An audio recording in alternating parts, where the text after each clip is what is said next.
My Delhi Days. Dear Rose, how are you and your family getting on? I hope everyone is fine.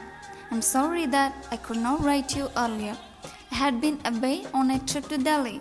I await with great anticipation to share the details of the trip with you. We, the students from GVR Public School, boarded the train from Kochi on September 11th and reached Delhi on 13th evening. The journey was thrilling as we got to see amazingly beautiful landscapes, waterfalls, and tunnels. To add fun to the travel, our compartment was almost occupied by ourselves. It was late in the evening when we got there.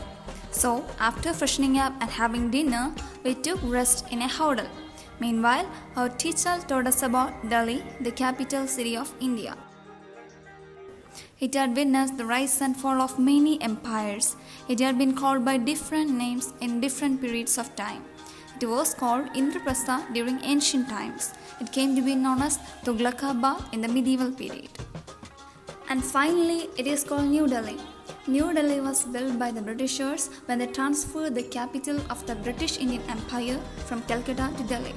The rise and fall of different dynasties are manifested in the numerous forts, mosques, tombs, minarets, monuments, and historical buildings scattered all around.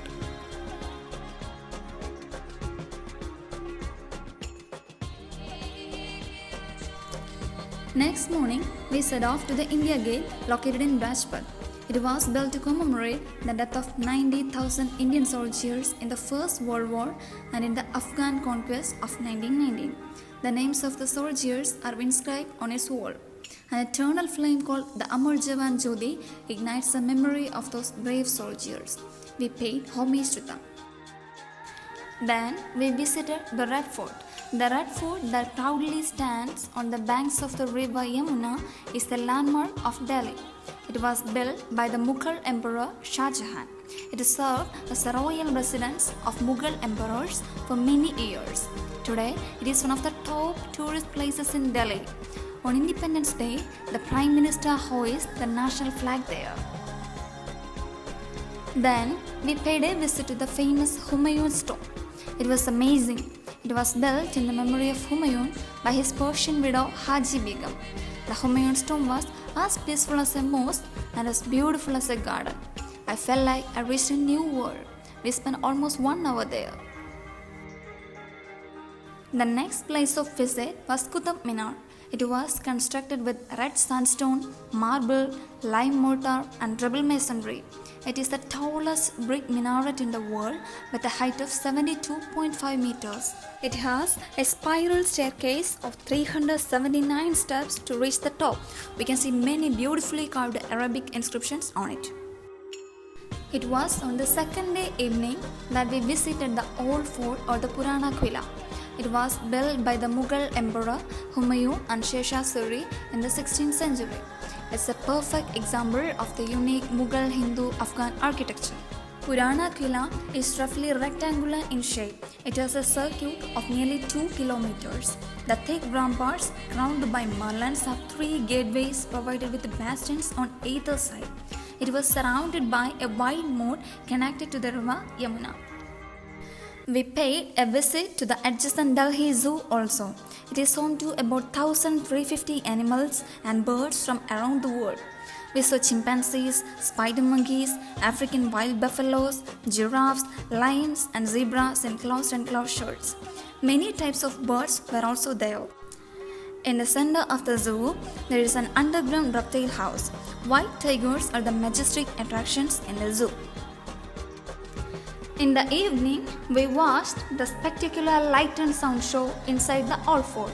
It shows the history of Delhi through its 10 cities, starting from the 11th century reign of Prithviraj Chauhan to the present day.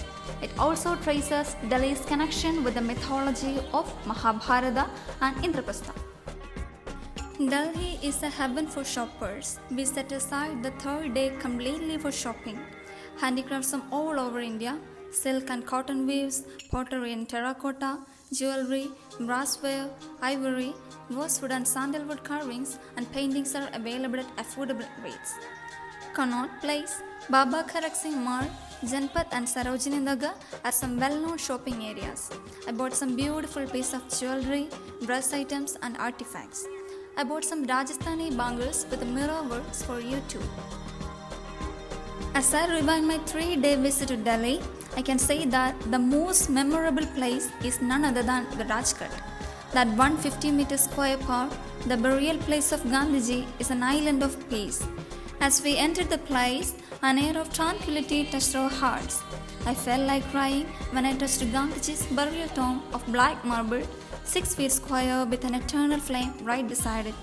As I circumambulated the tomb 3 times, tears rolled down my cheek. I did not understand whether the love for Gandhiji or the sense of loss in his demise made me so emotional. Anyway, the trip was simply awesome. I enjoyed each bit of it. But I'm sure I should visit Delhi once again to have a complete picture of it. This great city is packed with a rich heritage, scenic beauty, and enchanting culture. Ross, you should never hesitate if you get a chance to explore our capital city. Convey my regards to all your family members. Do not forget to write about the book you have recently read. I started The Little Prince the other day. I shall give his details in the next letter. Yours lovingly, Lakshmi Nandakumar.